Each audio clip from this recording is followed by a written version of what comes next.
What he has claimed is that he is not actually a homosexual, that he was engaging in what he's described as an undercover investigation of his own, trying to unearth what he has described as a plot to harm the Catholic Church by playing on the vulnerabilities of gay priests.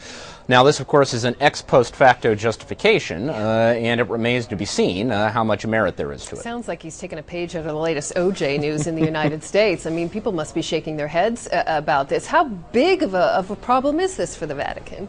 Well, I think it's a major embarrassment. I mean, obviously it's not news that there are homosexuals in the priesthood. 2 years ago, the Vatican put out a document saying that homosexuals should not be ordained, which was a response to a perception in many quarters that there is actually a disproportionate number of homosexuals in the priesthood. But I think what is remarkable about this story, Colleen, is that this took place inside this Monsignor's office, inside the walls of the Vatican itself. And I think that is a new level of brazenness that cannot help but be a major black eye for the Vatican in the court of public opinion. It is so brazen. How did it all come to light? I mean, how did they track this down? Well, basically, this is an Italian television network, Channel 7 in Italy, that got a young man to pose as a potential date.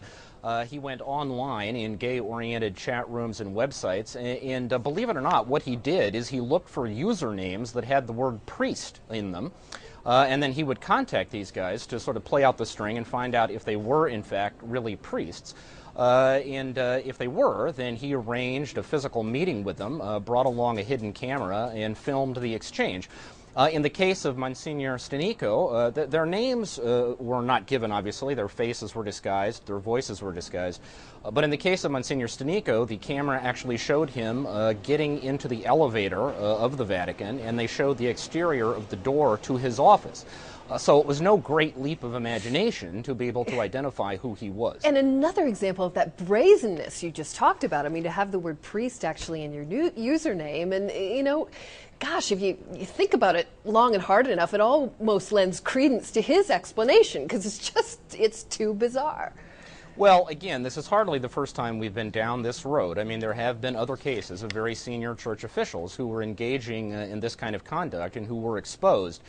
And in fact, it's not even the first time this has happened on church property. Yeah. I think what is so shocking about it is that this happened inside the Vatican, inside this man's own office, and of course the fact that it is coming on the heels of very public statements by the church in Italy and elsewhere having to do with the church's moral opposition to homosexuality. Just makes this all the more explosive and I would say almost surreal. Yeah, there is an investigation underway, as we've pointed out. But if it is found to be true, what are the likely consequences here? Well, there are two elements. One is his future as a Vatican official, which I would say is not long for this world. And then the other is what will happen to him as a priest. He's been suspended as an official of the Vatican, and I'm sure his career is at an end. But it will now pertain to his local bishop to investigate whether or not he has actually violated his vows of celibacy and exposed the church to scandal, and if so, whether or not he will be able to continue as a priest. And there, I think it's probably premature to speculate about what might happen, but I think you can be sure he's certainly not going to play any public role for the church. And I think we should say, Colleen, adding to the brazenness here, this was not an anonymous Vatican official. I mean, this Monsignor Stanico had a television program on an Italian Catholic TV network. He had a regular radio program. He's published dozens of books. I mean, he was a public figure. Yeah, quite a star, really. And that just makes this, again, the eyebrow-raising factor here is just off the charts.